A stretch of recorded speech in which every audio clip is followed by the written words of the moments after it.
ये रहा पहला अध्याय हिंदी में पाठ के रूप में। धृतराष्ट्र उवाच धर्मक्षेत्रे कुरुक्षेत्रे संवेता युयुत्सव मामका पांडवाश्चैव किम कुर्वत संजय। भावार्थ, धृतराष्ट्र बोले, धर्मक्षेत्र कुरुक्षेत्र में युद्ध की इच्छा से एत्र हुए मेरे पुत्रों और पांडु के पुत्रों ने क्या किया। दृष्ट्वा तु पांडवानीकं व्यूढ़ं दुर्योधनस्तदा आचार्य मुपसंगम में राजा वचन मब्रवीत। संजय ने कहा, हे राजन, उस समय राजा दुर्योधन ने पांडवों की सेना को व्यूहबद्ध देखकर आचार्य द्रोण के पास जाकर यह कहा, पश्यतां पांडुपुत्राणाम आचार्य महतीं चमू व्यूढ़ा द्रुपद पुत्रेण तब शिष्येन धीमता। हे आचार्य, पांडु के पुत्रों की इस विशाल सेना को देखिए, जिसे आपके बुद्धिमान शिष्य धृष्टद्युम्न ने युद्ध के लिए व्यूह के रूप में सजाया है। अत्र शूरा महेश्वासा भीमार्जुन समायुधि युधानो विराटश्च द्रुपदश्च महारथ।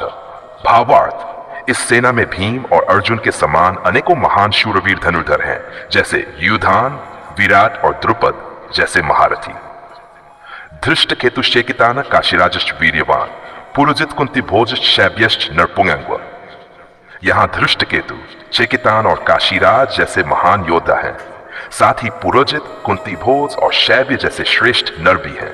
युधामन्युश्च विक्रांत उत्तम औजाश्च वीर्यवान सौभद्रो द्रौपदेयाश्च सर्वे महारथा। युधामन्यु जैसे महान पराक्रमी तथा उत्तमौजा जैसे अत्यंत शक्तिशाली योद्धा, सुभद्रा का पुत्र अभिमन्यु और द्रौपदी के पुत्रों सहित ये सभी महान योद्धा हैं। अस्माकं तु विशिष्टा ये तान निबोध विजोतम नायका मम सैन्यस्य संजार्थन तान ब्रवीमीते। हे ब्राह्मण श्रेष्ठार्य, अब हमारी तरफ के भी उन विशिष्ट शक्तिशाली योद्धाओं को सुनिए। आपकी जानकारी के लिए मैं अपनी सेना के मुख्य योद्धाओं का वर्णन करता हूं।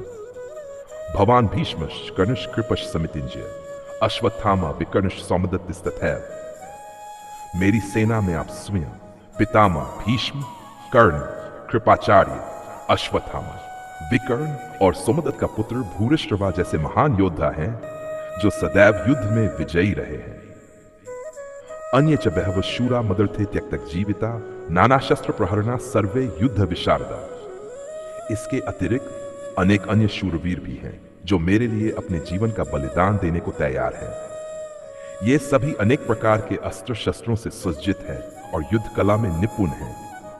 अपर्याप्तं तदस्माकं बलम भीष्माभिरक्षितम् पर्याप्तं त्विदमेतेषां बलम भीमाभिरक्षितम्। भावार्थ, हमारी सेना जो पितामह भीष्म द्वारा संरक्षित है असीमित है, लेकिन पांडवों की सेना जो भीम द्वारा संरक्षित है सीमित है। क्या मैं आगे का भी पाठ पढ़कर सुनाऊं?